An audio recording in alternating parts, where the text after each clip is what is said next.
ಕರ್ತನಾಮದಲ್ಲಿ ಸ್ತೋತ್ರ. ಕರ್ತನು ಪರಿಶುದ್ಧನು. ನಮ್ಮನ್ನು ಕೂಡ ಪರಿಶುದ್ಧವಾಗಿ ಜೀವಿಸಬೇಕಂತ ಬಲಪಡಿಸ್ತಾ ಇದ್ದಾನೆ. ಸಾಮರ್ಥ್ಯ ಕೊಟ್ಟಿದ್ದಾನೆ, ಕೃಪೆ ಕೊಟ್ಟಿದ್ದಾನೆ, ದಯ ಕೊಟ್ಟಿದ್ದಾನೆ. ನೋಡ್ರಿ, ಯೋಹಾನು ಬರೆದ ಪತ್ರಿಕೆ 15ನೇ ಅಧ್ಯಾಯ 1ನೇ ವಚನ. ನಾನು ನಿಜವಾದ ದ್ರಾಕ್ಷ ಬಳ್ಳಿ, ನನ್ನ ತಂದೆ ತೋಟಗಾರನು. ನನ್ನಲ್ಲಿದ್ದು ಫಲ ಕೊಡುವರು ಪ್ರತಿಯೊಬ್ಬನು ಕೊಂಬೆಯನ್ನು ಆತನು ತೆಗೆದು ಹಾಕುತ್ತಾನೆ. ಫಲ ಕೊಡುವ ಪ್ರತಿಯೊಂದು ಕೊಂಬೆಯನ್ನು ಹೆಚ್ಚಾಗಿ ಫಲ ಕೊಡುವ ಹಾಗೆ ಅದನ್ನು ಶುದ್ಧಿ ಮಾಡುತ್ತಾನೆ.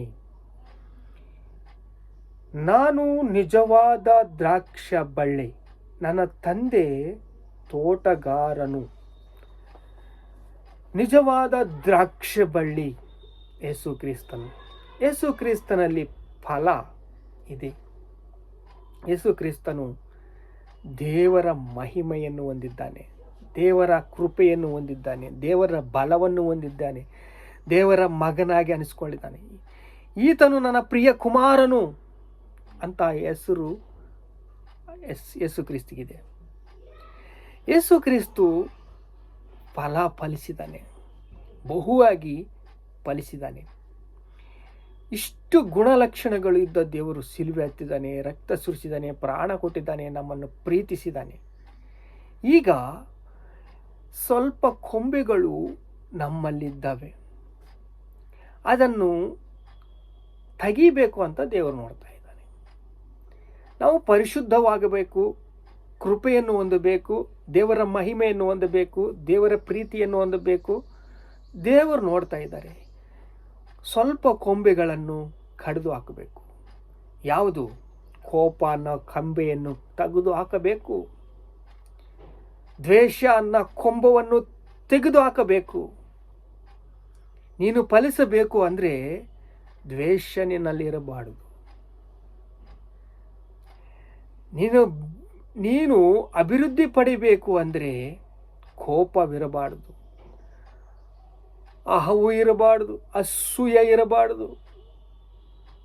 ದೇವರ ದಯೆಯನ್ನು ಹೊಂದಿಕೊಂಡು ಮುಂದಕ್ಕೆ ಹೋಗಬೇಕು.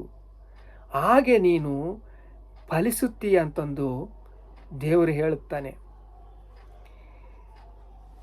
ದೇವರ ದಯೆಯನ್ನು ಹೊಂದಿಕೊಂಡು ನಾವು ಮುಂದಕ್ಕೆ ಹೋಗುವುದಕ್ಕೆ ದೇವರು ಅನೇಕ ಸರಿ ನಮ್ಮನ್ನು ಪ್ರೀತಿಸುತ್ತಾ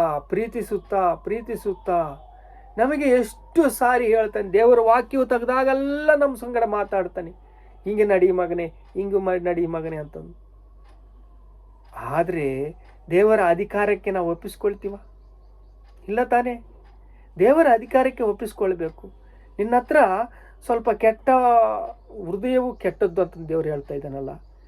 ನಮ್ಮ ಹತ್ರ ಕೊಂಬೆಗಳಿದ್ದಾವೆ, ಅವನು ಕಡಿಬೇಕು. ಅವು ಒಳ್ಳೆಯವಲ್ಲ. ಅವು ನಿಮ್ಮ ಜೊತೆಗಿದ್ದರೆ ನಿಮ್ಮನ್ನು ಪರಿಶುದ್ಧವಾಗಿ ಜೀವಿಸುವುದಕ್ಕೆ ಅವು ಬಿಡೋದಿಲ್ಲ ನಿಮ್ಮನ್ನು ಅಂತ ದೇವರು ಹೇಳ್ತಾ ಇದ್ದಾನೆ. ನಾನು ನಿಜವಾದ ದ್ರಾಕ್ಷ ಬಳ್ಳಿ, ನನ್ನ ತಂದೆ ತೋಟಗಾರನು. ತಂದೆ ತೋಟಗಾರನಂದ್ರೆ ಏನು ಮಾಡ್ತಾನೆ? ಕಳೆ ಎಲ್ಲ ತೆಗೆದುಬಿಡ್ತಾನೆ. ಅದರಲ್ಲಿಲ್ಲ ಕಳೆ ಎಲ್ಲ ತೆಗೆದುಬಿಡ್ತಾನೆ. ಜೀಕು ಅವೆಲ್ಲ ತೆಗೆದುಬಿಡ್ತಾನೆ. ತೆಗೆದು ಶುದ್ಧಿ ಮಾಡ್ತಾನೆ. ಆಳುಗಳನ್ನಿಟ್ಟು ಕೆಲಸ ಮಾಡ್ತಾನೆ. ಭಾಳ ನಂಬಕಸ್ತ, ಒಳ್ಳೆ ಆಳೇ, ನೀನು ಒಳ್ಳೆ ಆಳು ಅನಿಸ್ಕೋಬೇಕು ಅಂತಂದು ತಂದೆ ಆ ತೋಟಗಾರ ಆ ತೋಟವೆಲ್ಲ ಕೂಡ ಎಷ್ಟು ನೀಟಾಗಿಡ್ತಾನೆ. ಫಲಿಸಬೇಕು, ಫಲ ಬರಬೇಕು, ಮಾವಿನ ಹಣ್ಣು ಬರಬೇಕು, ಆ ತೆಂಗಿನಕಾಯಿ ಕಾಯಬೇಕು, ಹೊಲದಲ್ಲಿ ಆ ಪೈರು ಬರಬೇಕು, ಆ ಭತ್ತ ಬರಬೇಕು, 40 ಚೀಲ ಭತ್ತ ಬೆಳೆಸಬೇಕು. ನಾನು ನಿಜವಾದ ದ್ರಾಕ್ಷ ಬಳ್ಳಿ, ನನ್ನ ತಂದೆ ವ್ಯವಸಾಯಕ್ಕನಂತಂದು ಹೇಳ್ತಾ ಇದ್ದಾನೆ. ನೋಡ್ರಿ, ಈಗ ನಾನು ನಿಮಗೆ ಹೇಳಿದ ವಾಕ್ಯ ಉದ್ದೇಶದಿಂದ ನೀವು ಶುದ್ಧಿರಾಗಿದ್ದೀರಿ. ನಾನು ವ್ಯವಸಾಯ ಸಂಗಡ ಮಾತಾಡ್ತಿದ್ದೀನಿ. ನೀವು ಹೆಂಗೆ ಶುದ್ಧಿ ಆಗ್ತೀರಾ? ಶುದ್ಧಿಯಾಗಿದ್ದೀರಿ ಅಂತ ದೇವರ ವಾಕ್ಯವು ಹೇಳ್ಬಿಡುತ್ತೆ. ಮುಗಿಸ್ಬಿಟ್ಟು ಅಷ್ಟೇ ಶಾರ್ಟ್. ಒಬ್ಬ ಮನುಷ್ಯನು ರಕ್ಷಣೆ ಹೊಂದಿದಾಗ ಅವನಲ್ಲಿರುವ ಎಲ್ಲ ಕೊಳೆಯಲ್ಲ. ಯೇಸುವಿನ ರಕ್ತವು ಸಕಲ ಪಾಪಗಳಿಂದ ನಿಮ್ಮನ್ನು ಶುದ್ಧಿ ಮಾಡುತ್ತೆ. ನಾನು ಈಗ ಹೇಳಿದ ವಾಕ್ಯದಿಂದ ನೀವು ಶುದ್ಧರಾಗಿದ್ದೀರಾ. ನೀವು ಬಹುವಾಗಿ ಫಲಿಸಬೇಕು ಅಂತ ದೇವರು ನೋಡ್ತಾ ಇದ್ದಾರೆ. ದೇವರು ನಿಮ್ಮನ್ನು ಪ್ರೀತಿಸ್ತಾ ಇದ್ದಾರೆ. ದೇವರು ನಿಮ್ಮನ್ನು ಪ್ರೀತಿಸಿ ನಿಮ್ಮ ಲಕ್ಷ್ಯಗಳನ್ನು ಮಾರ್ಪಡಿಸಬೇಕು ಅಂತ. ನಿಮ್ಮ ಲಕ್ಷ್ಯವು ಏನು? ಒಂದು ಗುರಿ ಇರಬೇಕು, ನಿಮಗೆ ಒಂದು ಗಮ್ಯವಿರಬೇಕು. ಏಕೆಂದರೆ ಒಂದು ಗುರಿ ನಿಮ್ಮನ್ನು ಎಲ್ಲಿ ಕರ್ಕೊಂಡು ಹೋಗುತ್ತೋ ಅಂದರೆ ಮಾರ್ಗ ತೋರಿಸುತ್ತೆ. ನಾನೇ ಮಾರ್ಗವು, ನಾನೇ ಸತ್ಯವು, ನಾನೇ ಜೀವವು ಅಂತಂದು ದೇವರು ಹೇಳಿದ್ದಾನಲ್ಲ. ನಿಮ್ಮನ್ನು ರಕ್ಷಣೆಯಿಂದ, ನಿಮ್ಮ ಆ ನರಕದ ಯಾತನೆಯಿಂದ ತಪ್ಪಿಸಿ ಯುಗ ಯುಗಗಳು ದೇವರ ಸನ್ನಿಧಿಯಲ್ಲಿ ಇರಬೇಕು ಅಂತ ದೇವರು ಆಶೆ ಪಡ್ತಾ ಇದ್ದಾರೆ. ನಾನು ಈಗ ಹೇಳಿದ ಮಾತಿನಿಂದ ನೀವು ಶುದ್ಧರಾಗಿದ್ದೀರಾ. ಶುದ್ಧರಾದರೆ ಎಷ್ಟು ಆನಂದ. ಒಬ್ಬ ತಂದೆಗೆ ಮಗನು ಶುದ್ಧಿಯಾದರೆ ಅಬ್ಬಾ, ಏನು ಆನಂದ, ಏನು ಸಂತೋಷ, ಏನು ಸಮಾಧಾನ, ಏನು ಪರಲೋಕ ಭಾಗ್ಯ. ಶುದ್ಧಿ ಆಗಬೇಕು. ಶುದ್ಧಿ ಆಗಿಲ್ಲ ಅಂದರೆ ಕೋಪ ಇಟ್ಕೊಂಡ್ರೆ ಜೈಲಿಗೆ ಹೋಗ್ತಾನೆ. ಅವನು ಯಾವನಾದ್ರು ಹೊಡಿತಾನೆ, ಜೈಲಿಗೆ ಹೋಗ್ತಾನೆ.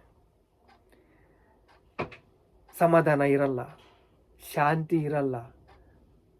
ಹೊರಗಡೆಗೆ ಹೋದರೆ ಏನೋ ತರ್ತಾನೆ. ಸಿಟ್ಟು, ದ್ವೇಷ, ಇನ್ನೊಬ್ಬರ ಮೇಲೆ ಅಸೂಯೆ, ಇವೆಲ್ಲ ಕೂಡ ಮನುಷ್ಯನನ್ನು ಎಲ್ಲ ಹಾಳು ಮಾಡಿಬಿಡ್ತವೆ. ಹಾಳು ಮಾಡಿ ಅನೇಕ ರಾಷ್ಟ್ರಗಳಲ್ಲಿ ಜನಗಳು, ಜಾತಿಗಳು, ಪ್ರಜೆಗಳು ಹಾಳಾಗ್ತಾ ಇದ್ದಾರೆ. ರಕ್ಷಣೆ ಇಲ್ಲದ ಪ್ರಜೆಗಳು. ರಕ್ಷಣೆ ಇದೆನಾ?